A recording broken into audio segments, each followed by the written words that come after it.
Welcome to this segment of Holistic Emotional Intelligence, brought to you by the DRW Life Skills Institute, presenter Dr. Wanda Bonet-Gascott, and Empowered Partnerships, presenter Dale Lind. Join us now as we explore intellectual health. Well, Wanda, it's time to take a look at intellectual health. Yes, and intellectual health is about what do you know and what you don't know and how do you learn. Right. As it's important for you to be in harmony with all those areas and identify how do you feel in terms of what do you know, or maybe what do you need to learn. Right. I was surprised to learn that there have been over 70 different learning styles identified. And that makes life pretty complex. But I guess there are three styles that are generally accepted as the primary styles of learning. And they are visual, the idea that you can learn from watching, and so that's why we are here in front of you. We're giving you the animation of Wanda and Dale. We're not just popping slides up on the screen. We want you to be able to see us, but then we'll intersperse, as you can tell, with slides to kind of break up the visual, but also the second way of learning is by listening. Audio. And then, in addition, on the visual, there is the ability to look at the slides, the ability to read what's on the slides if that's what you need to do. And then, as I said, audio. Some of you can be happy just listening. I think my wife must be, in many ways, an audio learner because she manages to watch television. I would say the television comes on almost the moment she wakes up. Yeah. Some people study and learn with music. Yeah. And that is okay. Others don't. Yeah. And the important part with the emotions is that you don't have to feel shame or guilt or because you learn better in a way or another. We just have to accept that we are all different and that is okay. And no expectation. We are not expecting that you be more visual, more audio, or maybe more with the touch. Yeah, some people kinesthetic, they call hands-on. And all of those are okay. It's how do you feel in the way that you learn? How do you feel with the information that you have already? And if you could identify any area of life in the universe of knowledge that you would like to learn more about it, and which is the level of knowledge that you want. You want to be a beginner? You want to be advanced? Do you want to be a master? And that depends also the time and effort, energy and money that you're going to be putting in the process. Right. I remember when I was in high school, what was that? Help me with this, Lamar. 20 years ago, maybe I was in high school? 15. 15, 20 years ago? About 25. About 25 years ago? Average 20. Your math is as bad as mine, Lamar. That's all right. But back in the 60s when I was in high school, and I don't think you were there in the 60s, were you? No, you weren't. But Lamar was. No, I wasn't. You weren't? Oh, okay. But at any event, I remember that I could go to algebra class or geometry class, and the teacher would stand up front and he would talk, he would illustrate the problems on the board, and it didn't mean anything to me. It really didn't. It didn't mean anything to me until I got back to my room and sat down with my book and started working problems. And then it meant something to me. Yes. Would you reach over, please, Lamar, and unplug that mouse? The cursor is bouncing on the screen. It's right there at the back of the computer. Want me to reach over there and unplug it? Oh, right Yeah, here? just pull that out. That's good. All right. Very good. That was making me nervous. How do you feel about it? Well, I don't like things that aren't in congruence. Okay. Yeah, and having that mouse arrow fluttering on the screen was really bothering me. I guess that makes me a visual learner in some respects. And that is okay because you accept it and you take action. Right. So whether you learn by watching, whether you learn by doing, or whether you learn by listening, or a combination, which is what I think most people have, is a combination of all three styles. The fact of the matter is, true learning is personal discovery. Yes. And until you discover these things for yourself and internalize them, you haven't really learned anything. Now, we're used to dealing with IQ.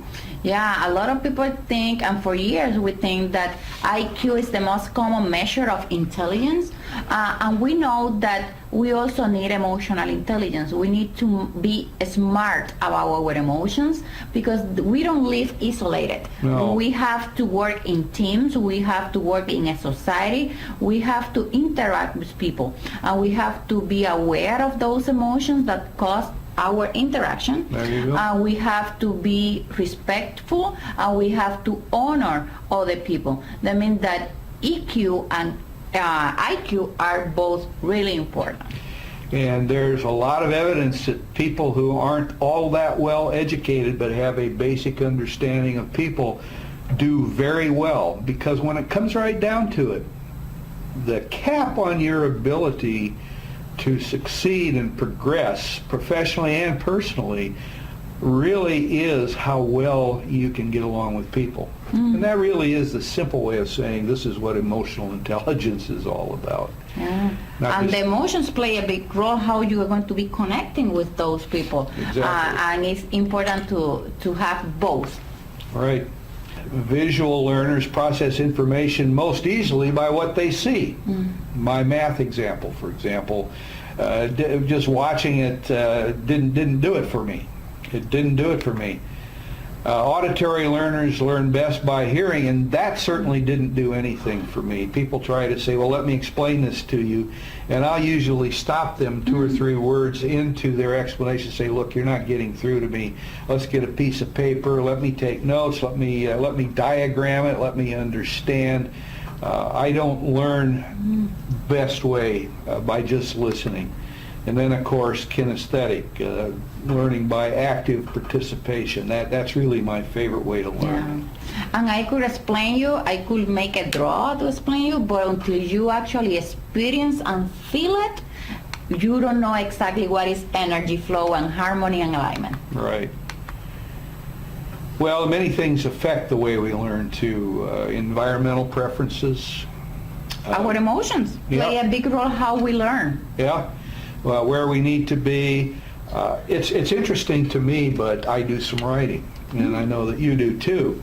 And I can be creative in my office, but if I really want to get something done, let me explain something to you. One of the best places in the world for me to be, if I want to feel good and creative, is in the Embassy Suites near the old marketplace in Omaha, Nebraska.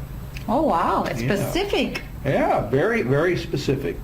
Or one of the hotels on the Riverwalk in San Antonio, Texas, where I can get out and walk down and be inspired by the Alamo every once in a while. Those are things I don't have to work too hard to be creative when I go to those places. But I can be creative in my office, and of course it's much cheaper. Yeah, but you need to find that alignment. Yeah, and but- if that alignment is going to help you to create more energy, more creativity, more productivity. Because I feel so good, though, when I'm in Omaha, particularly because I've had so many good experiences in Omaha. And the Embassy Suites is just down the road from the Gallup office, so I can go stand by that office, and all the brilliance of Gallup, I think, comes through the air and soaks into my brain. I can go cross the river on the walking bridge over the Missouri River, walk across into Iowa if I so desire, and then stand at the Nebraska side of the bridge and make faces at my good friend Clint if he happens to be home and looking out his apartment window. I can make faces at him. He might acknowledge me, he might not. I think I've mentioned before that my wife loves background noise, and that's what the TV is to her. The moment she gets up, she turns on the television, unless I'm still in bed. Then she's kind enough not to do that. But she turns on the television. Does she watch the television? Well, that's debatable. She watches sometimes, but the frequency with which she asks me to explain what we're watching to her suggests that she's probably more involved in her Facebook or her favorite book that she's reading or her favorite video game. But what about the emotional level? Yeah, well, all the components and emotions play a big role on how we learn, especially because emotions could take our attention from the 100% learning process. And to actually really learn, you have to pay attention of what you're reading, what you want to put on your brain 100% present. That means that any fear, any guilt, any shame is going to steal energy from that learning process. Okay, what about sociological Oh, impact? some people like to study in teams, others like to study by themselves. I remember that a lot of people say, let's do groups and study, but I actually, before go to a group and discuss, I have to do my part. I have to write it down, I have to read. Everybody's different. Yeah. And the main thing here is that you identify which is the way that you learn the easier way, and you are okay with it. Don't put pressure on yourself that should be done with music, should be done quiet, should be done. It's the way as you has been wired, and that you are okay with it, Yeah. with our expectations, because I don't want you to feel that pressure, because that is going to be a waste of energy that actually you need for the learning process. But this is where the creative aspect and attaining Mobius that you discussed earlier, this is where it really takes place. And if I remember your illustration correctly, you can attain these things by yourself, but there are certain things that you are so much better off if you are in alignment with a learning partner or a group of learning partners. And what is the purpose of the team? Maybe brainstorming idea is awesome when you are in a team, but when you actually read, maybe you like to do it by yourself, and it's okay. The thing in this part of intellectual health, we just want to learn about ourselves, how we learn the best, and be okay with it. But if you really want to unleash major creativity, Oh yeah. do it in brainstorming sessions with people you're aligned with, who respect you and you have respect for. Yes. Well, then there's the physiological strength, time, energy level. What part of the day are you most creative? I Usually in get the texts morning. from you that are time stamped by as early as 5:30. Yeah, Yeah. usually I'm really productive in the morning, and usually when I was at college, my friends stay late studying, and I do prefer go to sleep and wake up early, probably 3 or 4 in the morning, and those hours are more productive for me. But everybody is different. Everybody's different. We're going to deal with that sound that keeps coming. It sounds like the elevators are arriving on our floor, but we're going to deal with that. I turned up the volume on the computer so that we could all listen. I'm going to turn it down now. Okay. Yep. So give me a moment here. You can pause, I think. This is Dale Lynn.